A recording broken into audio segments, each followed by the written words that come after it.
Well, we will get started with this question right here tonight, and that is, why does God repeat things in the Bible?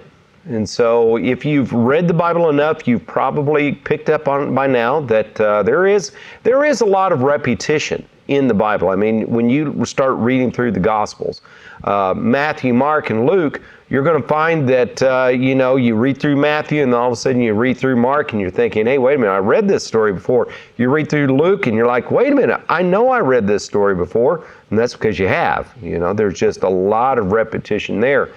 And that's by design. There are some people who, kind of forget that God wrote the Bible. It just didn't come together by happenstance. And so since God wrote the Bible, He designed it to be written that way. And so God wrote the Gospels with that in mind. And it's not just simply with the Gospels, but like, for example, if you take a look at the book of Colossians, and then you read the book of Ephesians, or Ephesians and then Colossians, you're going to find that there's a lot of subject material that are covered in both. And you're thinking, hey, wait a minute, these two different books almost just kind of go right hand in hand together. And then, back in our study of the minor prophets, when you were reading through the minor prophets, didn't it seem like we were on repeat? Of Israelite sins. God promises judgment on the Israelites. God promises restoration of the Israelites. So there is a lot of repetition. And like I said, that is there because of design. And so we got to kind of think, okay, well, why did God do it that way? Why does God repeat that in the Bible? One reason, I think, is because of just simply an emphasis on teaching. One thing that we've got to remember is that, especially back, not too far in history, people really were not all that literate. And so a lot of the learning that was done orally. Somebody who could read would read the Bible publicly, and as they would read the Bible publicly, people would listen. And oftentimes things were repeated and repeated and repeated so that people could kind of get this layering effect with their learning. And, that really just kind of goes along with, the way that we really are. I mean, there's some things that I can say, and I can say one time, but, not too much longer after this, you're going to probably forget what I said. And I don't fault you for that, because I'm the same way. I hear something, then later on I think, well, wait a minute, what is it that I heard? And so we have to have that kind of reminders over and over and over again. And in 2 Peter chapter 1, Peter talked about how the fact that he was wanting to remind them of certain things. And so there is this idea about just simply this, going and reminding people about things, and especially if you think about it in ancient times where people are having, really things based on oral learning from people reading, then you can kind of see why that is. But there is something else that is there, I think, as far as why the Bible has so much repetition, is simply because there is different layers that's there. It's a layering of revelation as well. You have to remember the Bible was written over a time period of 1,500 years. And so in that 1,500-year period, God is going to be giving revelation to one people at one period of time, and then He's going to be giving revelation to another people at another period of time. And it may be the same subject matter, but two different revelations because they are in different ages. And like I said, God designed it that way so that we can have all of that layering effect later on down the road. For example, when you read the book of Exodus, and then you read about the law that's there, then you go over a book of Deuteronomy, guess what? You've got it again. And you think, okay, well, wait a minute, why? Well, the book of Deuteronomy it's called the book of Deuteronomy because it's called the second law. And it's not like the law changed, it's that God reiterated all the other things that He had previously said because it was a different generation. One generation of Israelites came out of Egypt, God made a covenant with them, God gave them His law.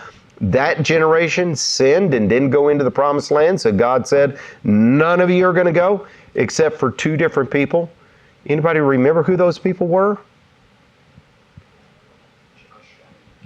Joshua and Caleb, the two people that came back and gave a good report. So it wasn't Moses, it wasn't Aaron, it wasn't Miriam, but it was Joshua and Moses. So that new generation that had never experienced Egypt, never experienced God's deliverance of coming out of Egypt, they were about to possess the land, and so God reiterated all the terms of the covenant, which was the law. And so you can kind of see that there's that repetition that's in place. And another thing about this repetition is that as you just continue to go through the history of the Bible, like, for example, we talked about the minor prophets, yeah, you've got God's judgment that's being given to the Israelites, given to the Israelites, given to the Israelites, but keep in mind, these oftentimes are different people. These are different groups as far as the northern kingdom, the southern kingdom. These are different people as far as in different ages and different generations. And so, yes, even though it is a similar message, it is being delivered to different people.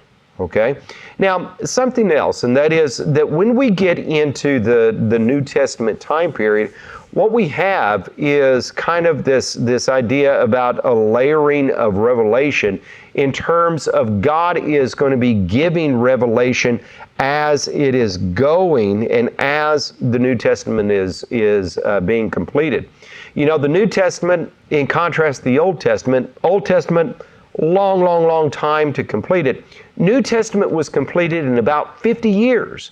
And so if you compare that 50-year period to that 1,500-year period, or 1450-year period, you know, that is a very relative short period of time.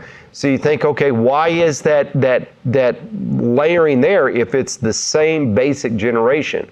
Well, there are different generations of Christians in the New Testament, but there are certainly different groups as far as different churches go. And even though these churches were going to go and exchange different letters, like Colossians and Ephesians, we need to understand that God intended to have both of these two subject material be very similar, but at the same time, the interest is in the details, okay? And so even though you take a look at Colossians and you take a look at Ephesians, you start to see some of the details and the differences that are in there, and that's what kind of brings things out and brings things to light. Okay? For example, let's just take a look at one thing of this, one little example of this. Let's take a look at the book of Ephesians, chapter 6.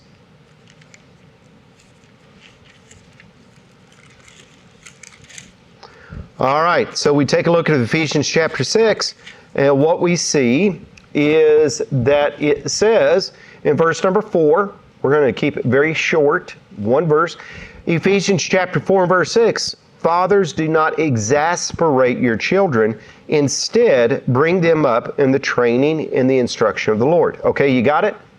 Okay, so we got fathers, bring up your children, bring them up in the nurture or the training and the instruction of the Lord, and bring them up and don't exasperate them, okay? All right, now let's take a look at Colossians, just a few pages over. In Colossians, chapter 3 and verse number 21, you notice that it says, fathers, do not embitter your children, or they will become discouraged. Okay? Now, you take a look at the two and you compare them, right? And in comparing them, is there anything that conflicts with one another? No, it doesn't. You know, you're talking about fathers, you're talking about bringing children up in a godly manner, right? You know, but what about the differences? I'm not going to say, you know, differences in terms of how they conflict with one another, because they don't. They complement each other. But what about the things that draw out details from each other? You take a look at Ephesians chapter 6, and you notice that there is a positive thing, right? Okay, do you see that in the book of Colossians? You don't do there, do you? It's just simply a negative. Fathers, don't do this. In Ephesians, you got fathers, don't do this. But then you also have a contrast of do this instead, okay? And so when you think about that regard, you can kind of see that, there is that focus in that positive thing that they're supposed to do. There's the doubling down of don't be this way, but at the same time, when you look at them together, you're like, oh, this is kind of bringing to the attention on the forefront of this is what you're supposed to do instead. And instead, you're supposed to bring them up in the training and the instruction of the Lord, okay? Now, you take a look and you see other little similarities and other little differences of detail, right? Okay?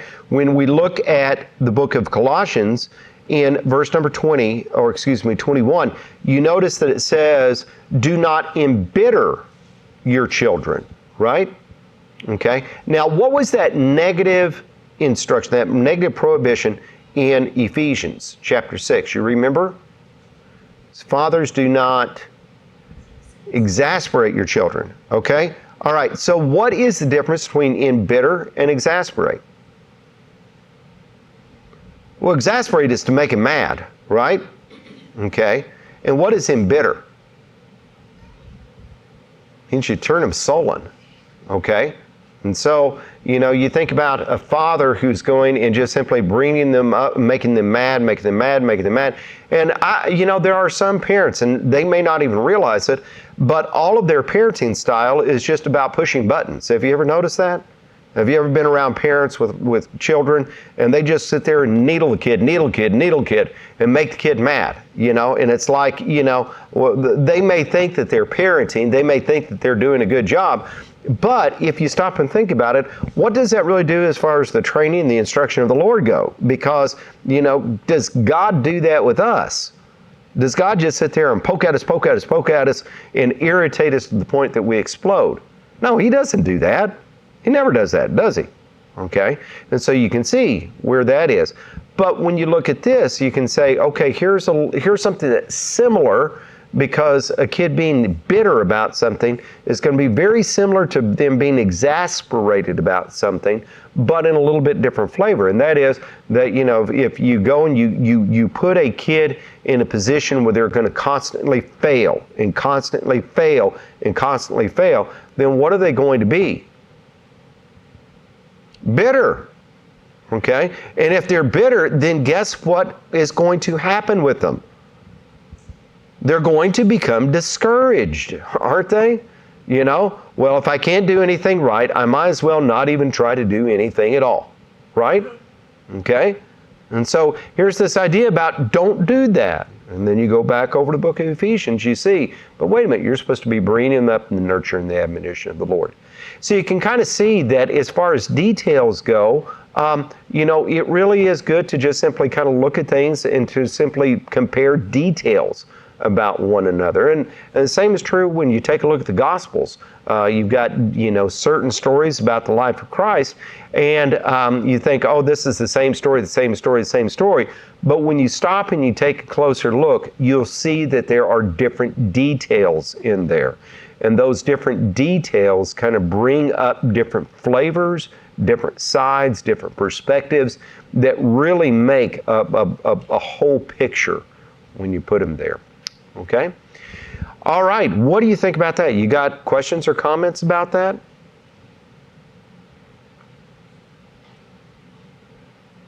That's kind of why it's important to kind of take a look at the whole thing.